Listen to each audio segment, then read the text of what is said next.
all that I admire about the service, the dedication, the discipline, the skill that our men and women apply to this work was reinforced with the quick visit that I just had out in the hangar. And so I want to thank everyone here for what you do every day. We are here to highlight and to uplift with praise the work of CENTCOM and SOCOM.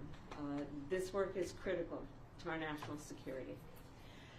As we know, the President is overseas right now in the Middle East, and there is so much about what happens through the leadership here on the ground that allows us to reinforce and strengthen our partnerships around the globe and reinforce our commitment to international rules and norms and America's willingness and preparedness to uphold and to defend those international rules and norms. So I'm here to speak with these leaders, in particular General Kurilla and General Clarke. And I want to thank you both for hosting us today.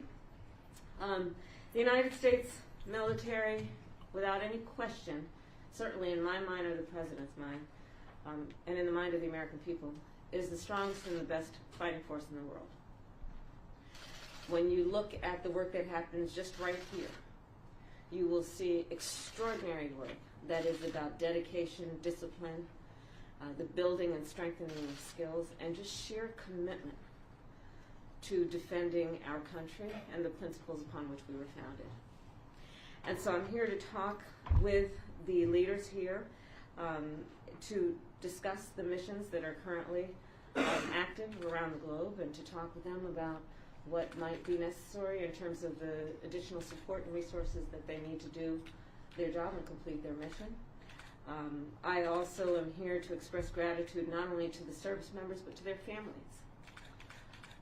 In particular, the folks who work out of CENTCOM and SOCOM are supported by wonderful families who dedicate so much of their lives to allow their family member to serve as they do for our country.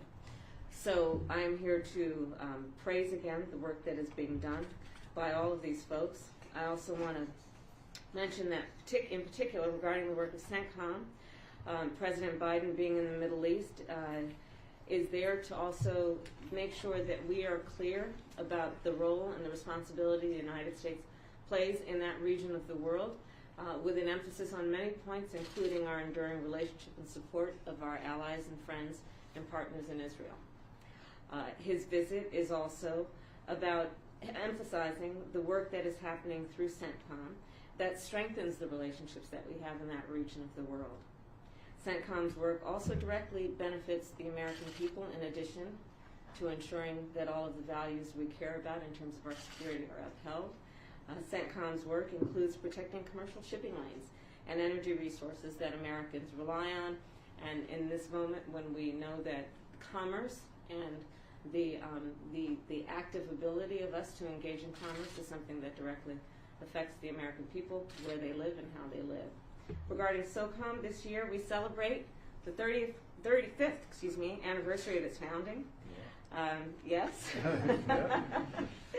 And we call the Special Operations Forces our quiet professionals for a reason. They do big work. They never look for praise or acknowledgement, but the work they do we take for granted. Sometimes we don't see, but we surely benefit from it.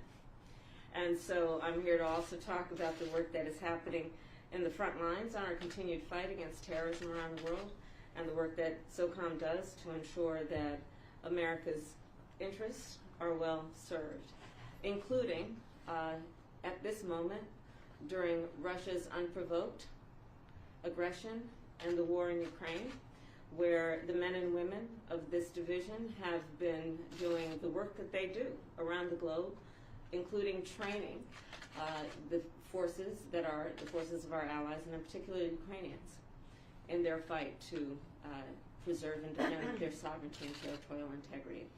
So together, CENTCOM and SOCOM advance our national security interests and defend and strengthen our international rules-based order. And with that, I will conclude by saying to all here how much we appreciate you every day I mentioned to the folks that I was with in the hangar, we talk about you guys all the time.